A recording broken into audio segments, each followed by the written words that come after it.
Good afternoon. Thanks everybody for joining us. President Obama's consistent focus has been on fostering growth, creating jobs, and strengthening the middle class, and that's been our focus here at USTR as well. One of the ways we do that is by ensuring that American workers are not unfairly disadvantaged in the global marketplace, that there's a level playing field for American-made products and services overseas. To this end, the Obama administration has expended tremendous efforts to enforce America's trade rights, to bring home the full benefit of the rules and market access we've negotiated in our international trade agreements.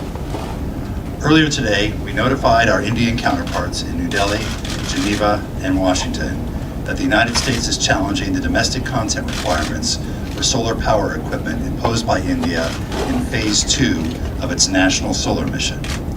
These domestic content requirements discriminate against U.S. exports by requiring solar power developers to use Indian manufactured equipment instead of U.S. equipment.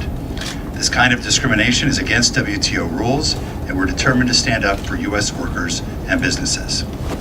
Today's action is also consistent with the administration's strong support for the rapid development of renewable energy around the world, including in India. Domestic content requirements detract from successful cooperation on clean energy and actually impede India's deployment of solar energy by raising its cost.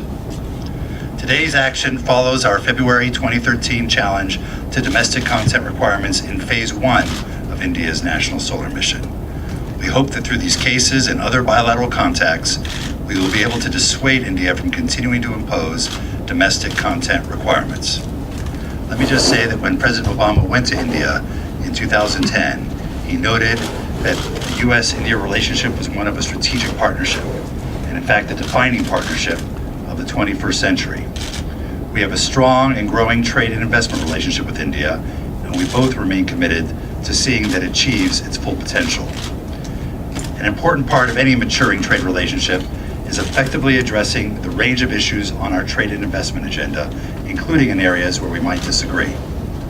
Today's action addresses a specific issue of concern and in no way detracts from the importance we attach to this relationship. As the world knows, the United States is resolute in making sure that any and all of our trading partners play by the rules and enforcing our rights when they don't.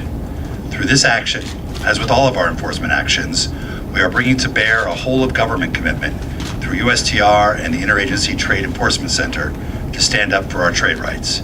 We know that when we do, our workers and businesses can compete and win in the global economy. Thanks very much. With that, I will turn it over to USTR's General Counsel, Tim Reif, to answer any questions you may have concerning this action.